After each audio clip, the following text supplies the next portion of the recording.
हमारे त्योहार किस तरीके से हमारी जिंदगी में रंग भरते हैं ना, होली इसकी सबसे बड़ी मिसाल है। गर्मी के दिन है, तपश के दिन है, लेकिन ठीक पहले रंगों में रंग जाना हमारा अंदाज है। हमारे लिए होली केवल एक त्योहार नहीं है, बल्कि इन रंगों में हमारी परंपराओं की भी खुशबू होती है, हमारी संस्कृति की महक है।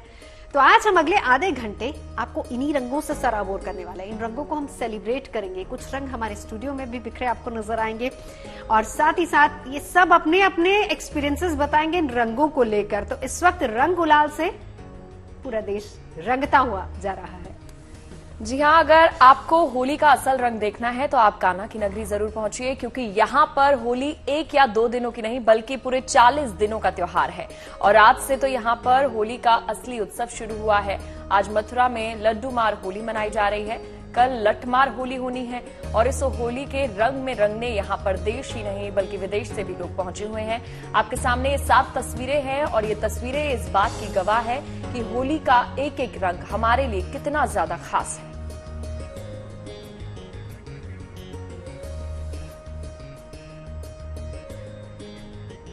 अच्छा, ये जो लड्डू मार होली होती है, अब आप ये बताइए, आपने कहा कि आप मथुरा से ही हैं, मैं आज तक ये बात नहीं समझ पाई हूँ, वहाँ पे लड्डू मारे जाते हैं क्या? लड्डू मार होली मैंने नहीं देखी, हाँ लठमार होली मैंने देखी। वहाँ सच में लठ मारे जाते हैं।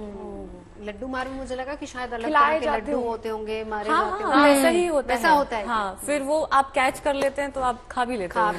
हाँ, खा उस भी तरीके लेते से हैं। तो होता है। 40-50 लड्डू तो कोई ऐसे ही खा जाता होगा। ऐसे ही और खा इतने लेते हैं। लड्डू सब मतलब अपने अपने लेकर आते हैं या किसी दुकान से, मतलब किस तरह ब्रज से के लोग ना बहुत मीठा खाते हैं तो उन्हें कोई दिक्कत नहीं होती, सब उनको डाइजेस्ट हो जाता है। Digest, हाँ, बड़े मजे से खाते हैं वो लोग। लेकिन लठ मार में पहले वो होता था, तगड़ी तरीके से लठ मारते थे, लेकिन उसके बाद अभी नॉर्मल तरीके से होता है। लेकिन अब आपको दिखाते हैं दुनिया भर में मशहूर ब्रज की होली के रंग।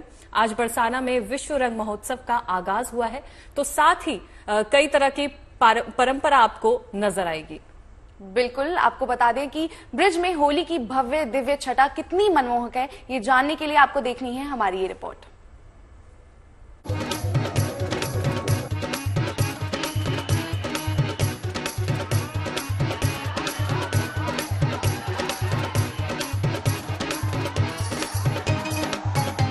ब्रजमंडल में रंगोत्सव का चरम उत्साह छाया हुआ है।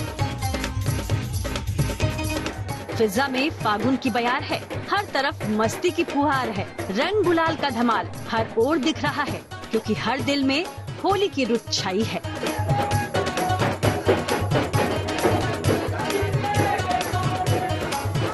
और इसका रंग जमा हुआ है, इसलिए सबके चेहरों पर रंगों के त्योहार की उमंग है, उत्साह और उल्लास की तरंग है।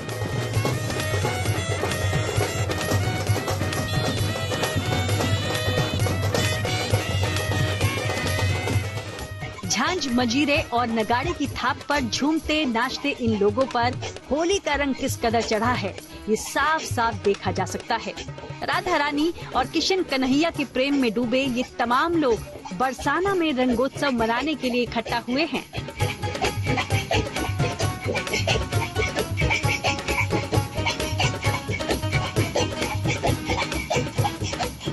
यहाँ पर श्री राधा रानी जी के मंदिर से भगवान कृष्ण के लिए फाग निमंत्रण भेजे जाने के साथ होली के उत्सव की शुरुआत होती है।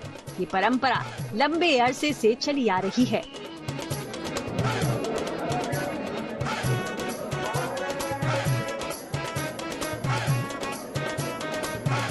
आज के दिन यहाँ ये होता है कि यहाँ पे राधा सखी आती है तैयार होकर के, यहाँ से तैयार होकर के लहंगा बढ़िया पहन करके, सोलहों श्रृंगार कर करके और श्री जी के दरबार में जा करके ढोक लगाती है।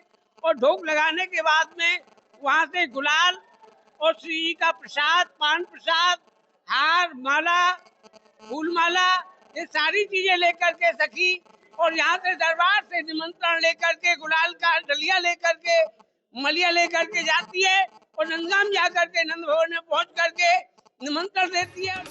बरसाना में श्री राधा रानी जी के मंदिर से फाग निमंत्रण की ये परंपरा अब भव्य रंगोत्सव में तब्दील हो चुकी है।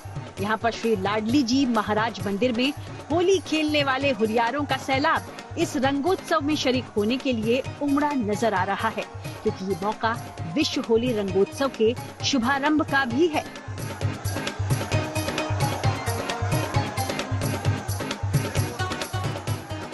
राधे कृष्णा की जयकार के बीच उत्तर प्रदेश के मुख्यमंत्री योगी आदित्यनाथ ने बरसाना के मशहूर राधा रानी मंदिर परिसर में विश्व होली रंगोत्सव का आगाज किया। मौजूद लोगों पर फूलों की पंखुड़ियों की बरसात करते हुए सीएम योगी ने होली के इस मनभावन उत्सव में अपना भी रंग पेश किया।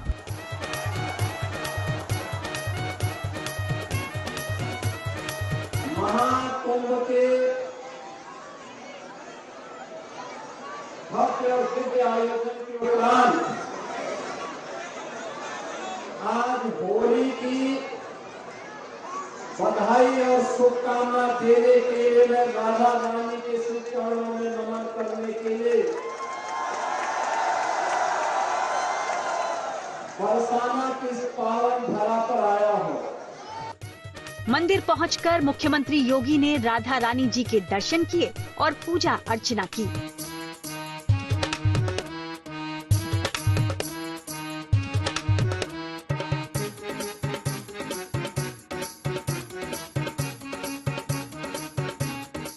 इसके बाद रंगारंग कार्यक्रमों के साथ रंगोत्सव का शानदार आगाज हुआ। वहीं परंपरा के अनुसार बरसाना में आज लड्डू मार होली खेली जा रही है।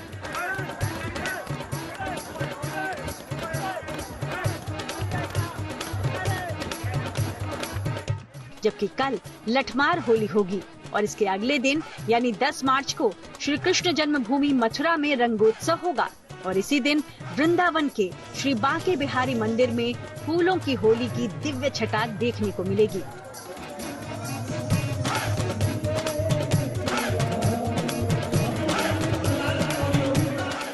उसके बाद 11 मार्च को गोकुल में छड़ी मार होली खेली जाएगी, जबकि 13 मार्च को होलिका दहन और 14 मार्च को पूरे देश में होली का त्योहार मनाया जाएगा। तो ब्रिजमंडल में दुल्हनडी होगी। वहीं 15 मार्च को बलदाऊजी और नंदगांव में हुरंगा का आयोजन होगा।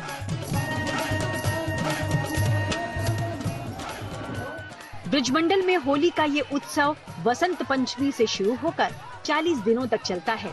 देश विदेश के कोने से आए लोग इस अनूठे उत्सव में शरीक होते हैं और अपने जीवन में शानदार रंग भरते हैं। मथुरा से मदन गोपाल शर्मा के साथ bureau report, good news today.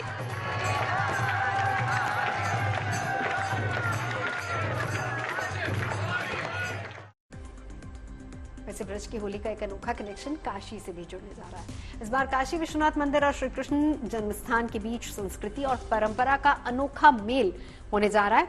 Holi पर्व पर इस बार दोनों पवित्र धामों के बीच एक अनोखा तालमेल स्थापित होगा। और देखिए, काशी के विश्वनाथ धाम मंदिर से मथुरा के भगवान लड्डू गोपाल के होली और रंग भरी एकादशी के मौके पर उपहार भेजा जाएगा। तो मथुरा से भी भगवान शंकर के लिए एक खास गिफ्ट भेजा जाएगा। इस अनूठी पहल को लेकर भक्तों में भी उत्साह देखा जा रहा है।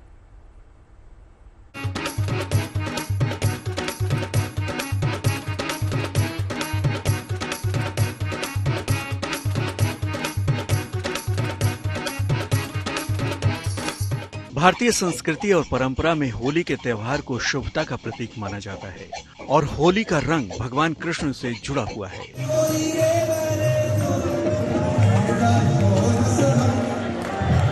तभी तो मथुरा में बसंत पंचमी से होली का शुभारंभ हो जाता है और ये 40 दिनों तक अनवरत चलता रहता है। फागोत्सव के लिए मथुरा में तैयारियां भी चल रही हैं, तो हर दिन के अनुसार परंपरा भी निभाई जा रही है। आज लड्डू मार होली खेली गई। यहाँ फूलों और रंगों की होली के साथ लठमार होली भी प्रसिद्ध है। बरसाना, नंदगांव और वृंदावन में अनोखी होली खेलने की परंपरा भी है, जो सदियों से चली आ रही है। भगवान शिव के धाम काशी में भी रंगोत्सव का अपना ही महत्व है। यहाँ पर होली के अवसर पर काशी विश्वनाथ धाम में भक्ति के अलग अलग रंग दिखते हैं, लेकिन इस बार भक्ति का एक नया आयाम स्थापित करने की योजना है। काशी विश्वनाथ धाम से मथुरा के लड्डू गोपाल के लिए रंग भरी एकादशी के मौके पर उपहार सामग्री भेजी जाएगी, जिसमें भस्म, अबीर, गुलाल, वस्त्र और चॉकलेट जैसी वस्तुएं शामिल होंगी। कुछ ऐसे ही उपहार श्री कृष्ण जन्मस्थान से बाबा विश्वनाथ के लिए भी भेजी जाएंगी। दोनों जो पवित्र धाम है, भगवान कृष्ण की तरफ से महादेव के लिए अबीर, गुलाल, रंग इत्यादि की भेंट वहां से आएगी और लड्डू गोपाल के लिए महादेव की तरफ से यहाँ से भस्म जाएगी, अबीर गुलाल जाएगा, वस्त्र जाएंगे भगवान लड्डू गोपाल के लिए, चॉकलेट जाएंगे। तो यह बिल्कुल दो धामों के बीच में, और जो सनातन धर्म की दो धाराएं हैं, कृष्ण भक्ति की और शिव भक्ति की, दोनों परम धाम का मिलन है। मथुरा भी मोक्षदायिनी नगरी है, काशी भी मोक्षदायिनी नगरी है। दो तीर्थ स्थलों के बीच समन्वय का यह एक अभिनव पहल है, जो इस बार के हमारे रंग भरी एकादशी और होली के नवाचार में सम्मिलित होगा। दो तीर्थ स्थलों के बीच समन्वय और श्रद्धा का आदान प्रदान का ये एक नया पहल है, जिसे इस साल के रंगभरी एकादशी और होली पर्व में शामिल किया जाएगा। पौराणिक मान्यता भी है कि रंगभरी एकादशी की कथा भगवान कृष्ण ने राधा रानी को सुनाई थी और तभी से ये पर्व मनाया जाता है। काशी विश्वनाथ धाम में भी रंगभरी एकादशी का पर्व धूमधाम से मनाया जाता है, जिसका न केवल स्थानीय महत्व है बल्कि वैश्विक महत्व भी है। ऐसे में दोनों तीर्थ स्थानों के बीच उपहारों का आदान प्रदान के साथ भक्ति और आस्था का नया आयाम स्थापित होने जा रहा है। इस अवसर को खास बनाने के लिए श्रद्धापूर्वक समारोह और उत्सव का भी आयोजन किया जाएगा। Roshan Jaiswal, Varanasi, good news today. तो रंगों की बात हम कर ही रहे हैं। अगर आप भी मथुरा या वृंदावन जाने का प्लान बना रहे हैं तो आपके लिए गुड न्यूज है, क्योंकि अब मोबाइल के एक क्लिक में आपको मथुरा के मंदिरों से लेकर पार्किंग और वहां की भीड़ भाड़ की जानकारी उपलब्ध होगी, और इसके लिए आपको सिर्फ QR कोड स्कैन करना होगा।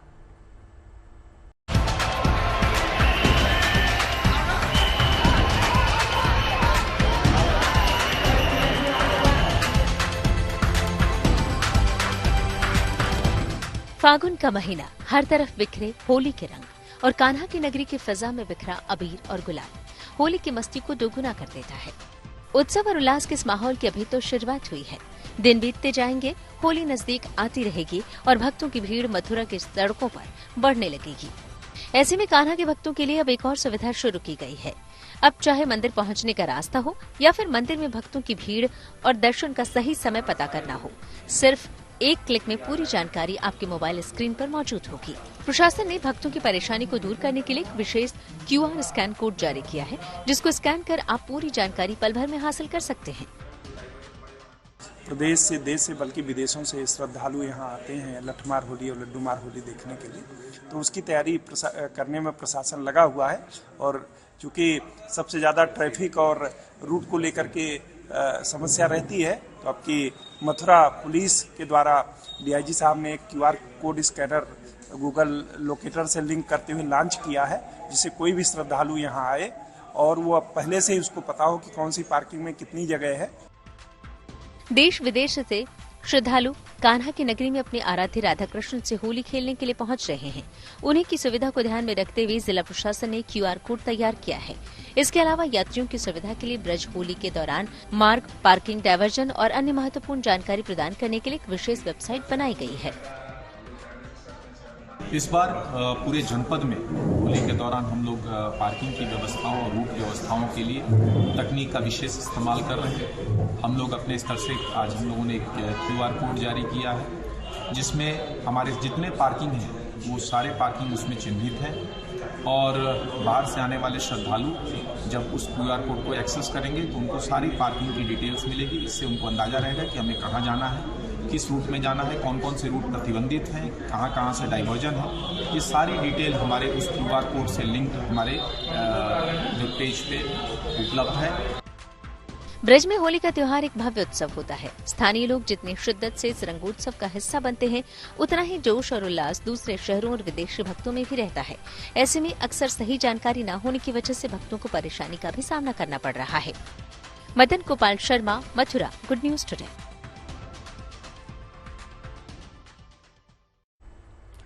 देखिए, होली का खुमार हर तरफ है। और दीपिका, आप बताएं, मतलब होली, क्या आपका होली फेवरेट फेस्टिवल है? मेरा सेकंड मोस्ट फेवरेट है, क्योंकि पहला तो मेरा दिवाली है, हम सभी का होता है, लेकिन होली में जो मजा है ना, जो क्रेज है, जो एनर्जी आपको होली के दिन होती है, वो मुझे नहीं लगता कि किसी भी त्योहार में हो सकती है। बाकी आप बता दीजिए। बिल्कुल, मेरा तो देखिए नंबर 1 होली ही रहेगा, लेकिन गीत संगीत की महफिलें जो है वो हर जगह सजने लगी हैं। आपको महाराष्ट्र के अकोला लिए चलते हैं, जहां बड़े राम मंदिर में होली से पहले आस्था और भक्ति की बयार बह रही है।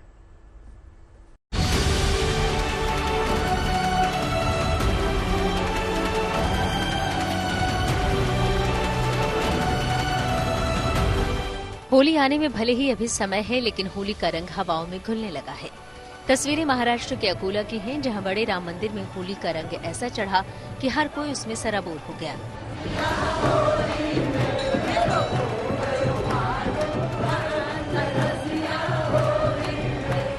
होली आने को है, लेकिन उससे पहले ही होली का हुड़दंग शुरू हो चुका है। नाच गाने का माहौल है और होली की मस्ती चारों ओर नजर आ रही है। होली का स्वागत जब ऐसे बाहें फैलाकर किया जाए तो सोचिए होली के दिन कैसा नजारा होगा।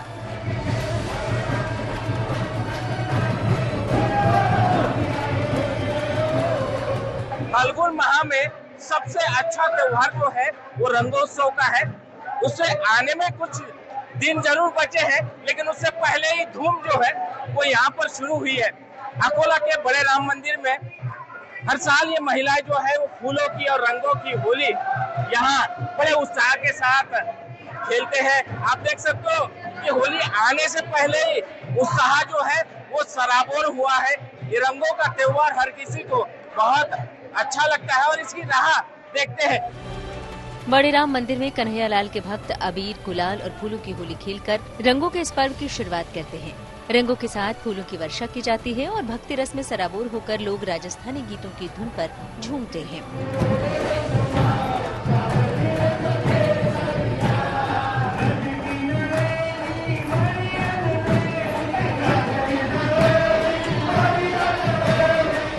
जीवन के कैनवस पर होली ऐसा रंग है जिसकी खुशी मन को रंग देती है। होली उल्लास का दूसरा नाम है जो बेरंग सी जिंदगी में तमाम रंग भर देती है। यही वजह है कि होली आने से पहले ही उत्सव का माहौल है।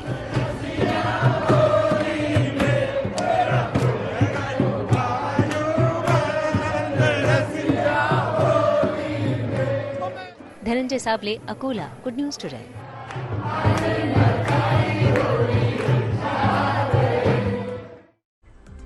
चलिए राजस्थान चलते हैं, ऐतिहासिक धरती जहां पर इस साल सिनेमा के सबसे बड़े प्रतिष्ठित आईफा अवार्ड्स का मेगा इवेंट होने जा रहा है। जयपुर में आईफा अवार्ड 2025 की तैयारियां पूरे जोर शोर से चल रही हैं। 8 और 9 मार्च को आईफा सेरेमनी होगी। आईफा अवार्ड्स की शुरुआत 2000 में हुई थी और इस साल सिल्वर जुबली है और पहली बार जयपुर आईफा अवार्ड की मेजबानी करने जा रहा है। माना जा रहा है कि पूरे राजस्थान के टूरिज्म सेक्टर के लिए आईफा अवार्ड बूस्टर डोज का काम करेगा।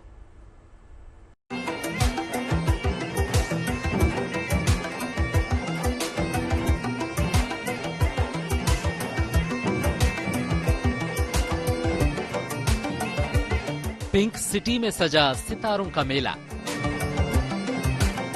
आईफा अवार्ड में शिरकत करने पहुंच रहे सितारे। पिछले 25 सालों से सिनेमा के दिग्गजों की धड़कन रहा आईफा अवार्ड इस साल 25 साल का हो चुका है। साल 2000 में इंटरनेशनल इंडियन फिल्म एकेडमी यानी आईफा अवार्ड की शुरुआत हुई थी।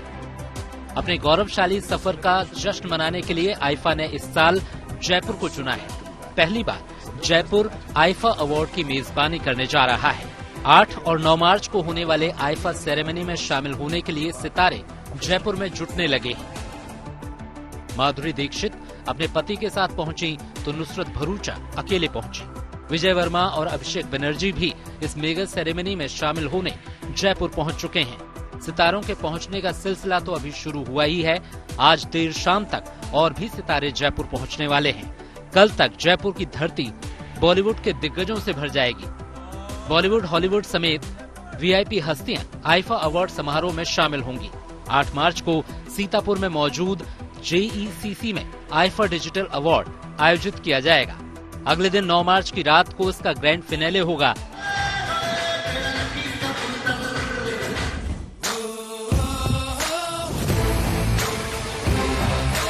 The biggest celebration of Indian cinema is coming to Jaipur. जिसमें मेन अवार्ड सेरेमनी और लाइव परफॉर्मेंस होगी।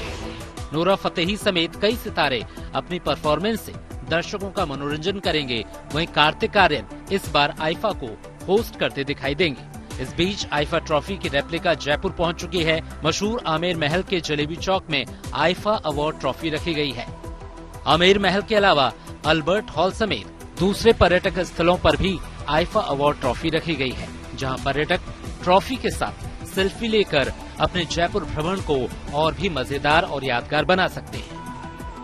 राजस्थान सरकार और आयोजकों ने मिलकर इस कार्यक्रम को भव्य बनाने की पूरी तैयारी कर ली है। जेईसीसी में होने वाले इस आयोजन के लिए करीब 120 फीट चौड़ा स्टेज बनाया गया है। राजस्थान के किले और महलों की तर्ज पर करीब 20 छोटे बड़े गेट बनाए गए हैं। स्टेज के बैकग्राउंड में राजस्थान की विरासत का टच देने की कोशिश की जा रही है। माना जा रहा है कि जयपुर में हो रहा आईफा पूरे राजस्थान के टूरिज्म सेक्टर के लिए बूस्टर डोज साबित हो सकता है। पिछले साल राजस्थान में करीब 23 करोड़ पर्यटक आए थे। इस बार आईफा आयोजन के चलते करीब 30 करोड़ पर्यटकों के आने की संभावना है। जयपुर से रिदिम जैन के साथ bureau report, good news today. Women's day की तैयारी कैसी है बताइए? ऑफिस आना है, वही सेम डे होने वाला है तो पर लेकिन खुद के लिए मैं कहती हूँ ना कि खुद के लिए करना चाहिए, कोई और ये ना बहुत करे। अच्छी बात है ना आपके लिए, आप ऑफिस आ रही हैं, एक मिसाल आप भी तो हैं हम सबके लिए। बिल्कुल, ये तो बात सशक्त महिला। हाँ, बिल्कुल। क्या तैयारी है आपकी दीपिका? कल देखिए एक मेरा स्पेशल शो जाना है तो मैं उसी की तैयारी में लगी हुई हूँ, वो भी महिलाओं के ऊपर है, तो मैं तो एक्साइटेड हूँ उसके लिए। मुझे तो ऑफिस आना है कल। तो मैं तो ये मानती हूँ कि जो महिलाएं काम काजी हैं, काम कर रही हैं, ऑफिस आ रही है, इनफैक्ट जो घर पे भी है, क्योंकि उनके ऊपर बहुत बड़ी जिम्मेदारी होती है। बिल्कुल। उनको थैंक गॉड टैग चेंज हो गया, आजकल हम होम मेकर्स उनको कहते हैं, घर को संवारना और परिवार को आगे ले जाने वाली महिलाएं। तो कल अंतर्राष्ट्रीय महिला दिवस है, बिल्कुल हम सभी लोग सेलिब्रेट करेंगे और ऐसी तमाम इंस्पायरिंग महिलाओं की कहानी लगातार गुड न्यूज टुडे पर हम आपको दिखाते रहेंगे। लेकिन एक प्रधानमंत्री का इनिशिएटिव भी है जो महिलाओं को और ज्यादा इंस्पायर कर रहा है। दीपिका क्या है बताइए? बिल्कुल, देखिए कल प्रधानमंत्री नरेंद्र मोदी की जो सुरक्षा होगी, जो उनका सुरक्षा घेरा होगा, वो जिम्मेदारी महिलाओं की होगी। जाहिर सी बात है, बहुत बड़ी बात है। क्या कुछ है इस रिपोर्ट में देखिए। भारत की नारी, उनकी शिक्षा दीक्षा, इस पर हमारा बल होना चाहिए। आर्थिक सामर्थ्य की वो धरोहर उसके पास हो, उस पर हमने बल देना चाहिए, उसकी सुरक्षा पर हमने ध्यान देना चाहिए। प्रधानमंत्री मोदी हमेशा से महिला सशक्तिकरण के हिमायती रहे हैं। वो चाहे फिर घर संभाल रही महिला हो या कामकाजी महिला, आज वही महिला सशक्तिकरण के रास्ते पर बढ़ भी रही है। खुद के साथ दूसरों की भी हिफाजत का दम भर रही है। इसलिए कल महिला दिवस पर महिला अफसरों का ही दस्ता प्रधानमंत्री मोदी को सुरक्षा घेरा देने के लिए तैयार है। कल दरअसल नवसारी में होने वाले लखपति दीदी महासम्मेलन में पीएम मोदी शामिल हो रहे हैं। ऐसे में वो हेलीपैड से लेकर जनसभा स्थल तक गुजरात महिला पुलिस के सुरक्षा घेरे में रहेंगे। गृह राज्य मंत्री हर्ष संघवी ने कहा कि देश के इतिहास में ये पहली बार है जब केवल महिला पुलिसकर्मी ही प्रधानमंत्री के कार्यक्रम की पूरी सुरक्षा व्यवस्था को मैनेज करेंगी। और शायद ऐसा प्रयास हुआ रहा है जिसमें 100% हेलीपैड से रूट से लेके सभा स्थल 100% पुलिस वो महिला पुलिस होगी। ये अपने आप में एक बहुत बड़ा निर्णय है और खास तौर पे हमें हमारी महिला पुलिस पे पूरा विश्वास है और उनके मैनेजमेंट पे और खास तौर पे उनके इंटेलिजेंस पे और उनकी पूरी स्किल पे गुजरात सरकार को पूरा विश्वास है, तभी ये फ्रंट लीड कर रहे हैं। कल 2165 महिला पुलिस कांस्टेबल, 187 महिला पीएसआई, 61 महिला पीआई, 19 महिला डीवाईएसपी, 5 महिला एसपी, 1 महिला आईजीपी और 1 महिला एडीजीपी नवसारी के लखपति दीदी सम्मेलन में प्रधानमंत्री मोदी को सुरक्षा कवच देंगे। अभी हाल ही में प्रधानमंत्री ने अंतर्राष्ट्रीय महिला दिवस पर ही अपने सभी सोशल मीडिया प्लेटफॉर्म को महिला शक्ति के हवाले करने का ऐलान किया था, जिसके तहत समाज में अपनी खास पहचान बना चुकी महिलाएं उनके सोशल मीडिया पर अपने अनुभवों को देश की महिलाओं के साथ साझा करेंगी। अब कल ही नवसारी में होने वाले लखपति दीदी सम्मेलन में महिला अधिकारियों की ओर से पीएम का सुरक्षा घेरा संभालना भी अपने आप में ऐतिहासिक पल रहने वाला है। गुजरात से ब्रिजेश दोषी के साथ bureau report, good news today. तो प्रधानमंत्री नरेंद्र मोदी ने तो काफी अच्छी पहल की है कल वुमेन्स डे के ऊपर। इसके अलावा आप क्या करने वाली वुमेन्स डे पे आपने बताया नहीं? वीकली ऑफ है, एंजॉय करेंगे। लेकिन उससे ज्यादा जो महिला दिवस की जो बात करनी चाहिए ना, वो इसलिए मुझे लगता है होनी चाहिए कि आज की डेट में आप देखो महिला हर क्षेत्र में हर जगह पर आगे है और सबसे बड़ी बात ये हो जाती है जब हमारे देश के प्रधानमंत्री उनको आगे लाते हैं और एक बड़ा इनिशिएटिव लेते हैं, ये बहुत बड़ी बात होती है। आई एम श्योर आपकी लाइफ में भी कोई ना कोई इंस्पायरिंग वुमेन रही होगी। बिल्कुल, मेरे लिए जैसे मेरी मदर है वो, और शायद हम एक दिन बना देते हैं विमेंस डे, लेकिन मुझे लगता है हर दिन महिलाओं का ही दिन होता है। 365 दिन महिलाओं के होते हैं, क्योंकि आप हर दिन देखते हैं कहीं ना कहीं, शायद मैं आती हूँ, मैं आपसे इंस्पायर होती हूँ, तो आपको हर तरफ कोई एक औरत दिखती है जो आपको कहीं ना कहीं इंस्पायर करती है। और कहीं ना कहीं हम देखते हैं ना, तो वो ग्राफ ना बढ़ता हुआ जा रहा है। चाहे कोई भी सेक्टर हो, महिलाएं अपना 100% दे रही है, चाहे घर में देना हो, चाहे सर्विस में देना हो, और चाहे बिजनेस में देना हो, तो वो एक हमारे लिए एक पॉजिटिव एस्पेक्ट। मुझे लगता है पता नहीं ये इनबिल्ट चीजें होती है शायद महिलाओं के अंदर, वो कहीं भी रह रही ना, वो हर चीज से लीड करना और जिम्मेदारी के साथ आगे बढ़ना। आपको कौन इंस्पायर करता है? मम्मी, मैं उनको देखती हूँ ना डेली, मतलब हाउस मेकर है वो, और उनको देखकर ऐसा लगता है कितनी मेहनत करती हैं वो, और उनकी मेहनत का देखिए रिजल्ट हमारे सामने है। एक रिजल्ट ये भी है। बिल्कुल, मुझे लगता है कि महिलाएं तो शायद हर किसी की, आप किसी से भी पूछेंगे ना, उनका सेंटर पॉइंट वो रहती है उनकी लाइफ में। लेकिन हम बताते हैं आपको महाराष्ट्र में एक इलाका है, बीड इलाका, जहां की जो महिलाएं हैं उन्होंने नामुमकिन को मुमकिन कर दिखाया है। आप भी देखिए रिपोर्ट।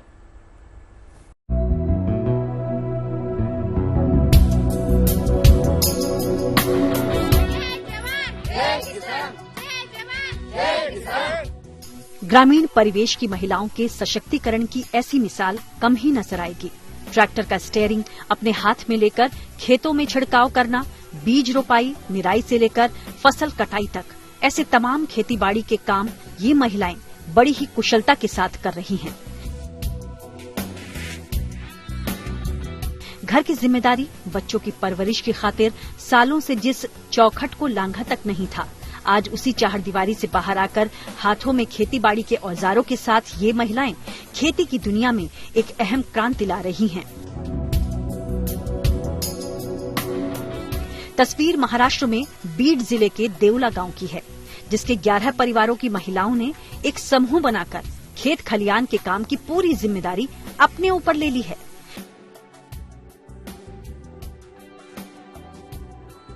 इन महिलाओं को समय समय पर कृषि विज्ञान केंद्र, पानी फाउंडेशन और कृषि विभाग द्वारा मार्गदर्शन भी दिया जाता है, जिनकी मदद के बूते पुरुषों के अधिकार वाले खेत खलियानों में आज ये महिलाएं थोड़ा बहुत नहीं बल्कि पूरा दखल देते हुए खुद को पुरुषों के बराबर खड़ा कर रही हैं। कहते हैं ना, एक और एक मिलकर 11 होते हैं। निश्चित तौर पर एकता का सूत्र ही इन महिलाओं को वो श्रम शक्ति दे रहा है, जिससे प्रेरणा लेते हुए आसपास के गांवों की महिलाएं भी ऐसे ही समूह बनाकर महिला शक्ति को एक नया आयाम देने की तरफ बढ़ रही हैं। महाराष्ट्र के बीड से रोहिदास हतागले के साथ bureau report, good news today. Women's day की हम बात कर रहे हैं और सारी खबरें भी आप लोगों को बता रहे हैं, लेकिन अब विमेन बिजनेस में भी दिखने लगी है, मतलब एंटरप्रेन्योर बनने लगी हैं। और वो जो होता है ना कि शायद क्योंकि आपको बचपन से इतना सपोर्ट नहीं मिलता है, उतनी गाइडेंस नहीं मिलती है, लेकिन उसके बावजूद अपना खुद का कुछ शुरू करना और उसे आगे ले जाना बहुत बड़ी बात है। बिल्कुल, आज मेरी ऐसी कुछ महिलाओं से बातचीत भी हुई है और आप यकीन मानिए कि मैं ऐसी महिलाओं से मिलकर बिल्कुल ग्रास रूट लेवल से, जिनको कुछ आता नहीं था। मैं एक महिला से मिली, उन्होंने कहा कि बच्चों की फीस के पैसे नहीं थे, उड़ीसा की वो रहने वाली। उन्होंने बोला घर में चावल नहीं थे, मैं क्या खिलाती, पति कुछ करता नहीं था, क्या किया। बहुत अच्छी चीज जो जंगली घास होती है ना, गोल्डन ग्रास उसको कहते हैं, उससे उन्होंने छोटी छोटी टोकरियां बनानी शुरू की। एंड आप बिलीव नहीं करेंगी, 250 औरतें अब एक साथ वो काम कर रही हैं। एंड शी इज अर्निंग महीने का, सबको ट्रेनिंग का वो 22 से 25 हजार दे रही हैं और एक महीने का 40 से 50 हजार कमा। तो मतलब कहीं ना कहीं एक छोटा सा आइडिया। तो ऐसी कहानियां सुन के आपको उस टाइम क्या फील? बहुत अच्छा लगता है। आप देखिए तो सही इनकी कहानियां जरा।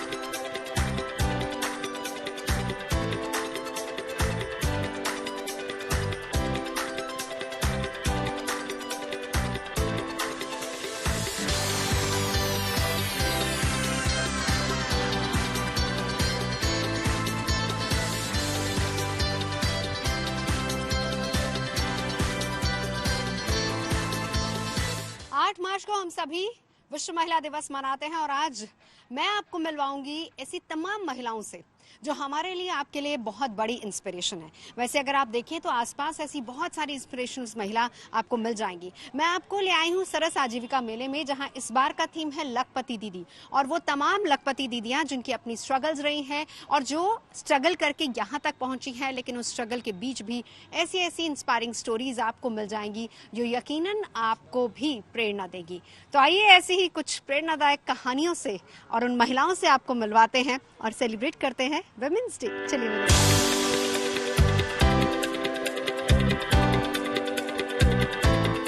हिम्मत, हौसला और जुनून आपको जिंदगी में तरक्की दिलवाता ही दिलवाता है। एक बाइकर, एक पावर लिफ्टर, कैसे बनी लखपति दीदी और कैसे आज वो असम से यहाँ तक पहुंची हैं। रीता जी हमारे साथ मौजूद हैं। रीता जी कैसी हैं आप? एकदम बढ़िया, एकदम बढ़िया। रीता जी की कहानी इतनी खूबसूरत है कि यकीनन अगर आप सुनेंगे तो आपकी आंखों में आंसू आना तय है, लेकिन ये जरूर है कि आप इनसे इंस्पायर जरूर होंगे। रीता जी मैं उधर ही आ जाती हूँ। रीता जी असम से आई हैं और बहुत ही खूबसूरत लग रही हैं। आप क्या क्या की हैं अभी तक अपनी लाइफ में? आपने राइडिंग भी, बाइक राइड भी की है, आप पावर लिफ्टर भी हैं, आपको हैंडलूम्स का भी बहुत शौक है। जरा और क्या क्या हिडन टैलेंट है बताइए। वो तो असम में जाके पता चल जाएगा। अच्छा। असम में मेरे को लेडी डॉन बोलती है। अच्छा, she is a lady don. और मैं सोशल वर्कर भी हूँ। कहाँ से शुरू हुई जर्नी? एकदम बहुत 10 इयर्स तो हो गया। मेरा बहुत मेहनत था पहले, और 10 रुपीज के लिए मैं पर में वही जटी जो मेरा प्रेग्नेंट था वो समय में हॉस्पिटल जाने के लिए मेरा पैसा नहीं था। 10 रुपीज का, 10 रुपीज के लिए मैं बहुत तड़पा था। अभी वो इसीलिए मैं सोशल वर्कर किया था। जो लोग गरीब है वो लोग को हेल्प करने के लिए, जितना मेरा जितना नहीं है उतना मैं देने के लिए सोचता हूँ। कोई लोग पहनने के लिए, कोई लोग, कोई जो मेडिकल गरीबों की मदद आपने की है। एक वक्त था जब 10 रुपए तक जेब में नहीं हुआ करते थे, लेकिन आज आप लोगों को एम्प्लॉयमेंट दे रही हैं। हाँ एकदम 100%।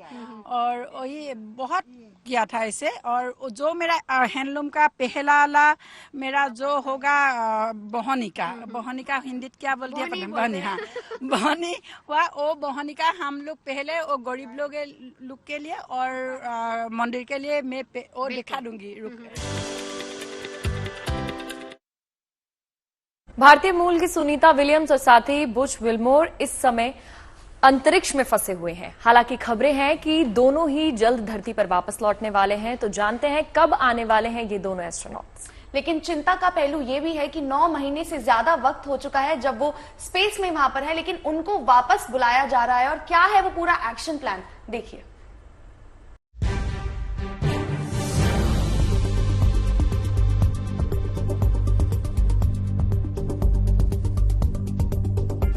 अंतरिक्ष में 9 महीने के लंबे इंतजार के बाद एस्ट्रोनॉट सुनीता विलियम्स अब घर वापसी की तैयारी कर रही हैं।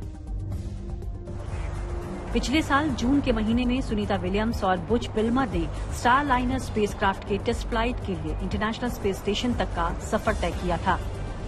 तय कार्यक्रम के तहत दोनों एस्ट्रोनॉट्स को 8 दिनों में धरती पर वापस लौटना था, लेकिन स्टारलाइनर स्पेसक्राफ्ट में आई खराबी की वजह से सुनीता और बुच विल्मर दोनों इंटरनेशनल स्पेस स्टेशन पर ही फंस गए। बाद में स्टारलाइनर बगैर किसी एस्ट्रोनॉट के धरती पर लौट आया, लेकिन सुनीता और बुच को वापसी के लिए 9 महीने इंतजार करना पड़ा। अब 19 से 20 मार्च तक सुनीता और बुच विल्मर को वापस धरती पर लाने की तैयारी है। धरती पर लौटने की खबर से सुनीता और उनके चाहने वालों को राहत मिल रही है, लेकिन ये वापसी सुनीता के लिए नई चुनौतियां भी लेकर आएगी। अंतरिक्ष में इतने लंबे समय तक रहने के बाद सुनीता के लिए धरती पर रहना आसान नहीं होगा। दरअसल स्पेस में ग्रेविटी न होने की वजह से वहां एस्ट्रोनॉट्स के शरीर में कई बदलाव आ जाते हैं। अब धरती पर लौटने पर सुनीता के लिए धरती पर कदम रखना भी मुश्किल होगा। ग्रेविटी में खड़े होने और चलने के लिए शरीर को फिर से ट्रेन करना पड़ेगा। सुनीता की मांसपेशियां कमजोर हो गई होंगी। शरीर की ताकत हासिल करने में उन्हें 6 हफ्ते का समय लग सकता है। सुनीता 42 दिनों तक घर नहीं जा पाएंगी और कई तरह के टेस्ट पूरे होने के बाद ही उन्हें घर भेजा जाएगा। मांसपेशियों के नुकसान के साथ साथ एस्ट्रोनॉट्स को अंतरिक्ष के रेडिएशन से होने वाले खतरे का भी सामना करना पड़ता है। ये रेडिएशन शरीर में कुछ गंभीर बीमारियों का सबब भी बन सकता है। सुनीता विलियम्स और बुच विल्मर ने इतने लंबे समय तक अंतरिक्ष में रहकर अपनी दृढ़ इच्छा शक्ति की मिसाल पेश की है। अब सभी को इंतजार है उस पल का जब सुनीता विलियम्स और बुच विल्मर का स्पेसक्राफ्ट अंतरिक्ष से धरती पर उतरेगा और दोनों एस्ट्रोनॉट्स एक बार फिर अपने परिवार के साथ होंगे। Bureau report, good news today. कल इंटरनेशनल विमेन्स डे है, तो आज हम चाय पर चर्चा की क्लोजिंग भी सभी महिलाओं के नाम करते हैं। तो नारी शक्ति है, सम्मान है, नारी गौरव है, अभिमान है। नारी ने ये भी रच दिया विधान है कि वो लक्ष्मी, वो सरस्वती, वो दुर्गा का अवतार है। और इस पूरी कायनात की पहचान नारी को हम सभी का प्रणाम है। क्या बात है। तो गर्व है कि हम सभी नारी हैं, अकेले सब पर भारी हैं। कल विमेन्स डे की ढेरों बधाइयां। और चाय पर चर्चा में मंडे मुलाकात होगी और होंगे ढेर सारे होली के रंग। आइएगा जरूर।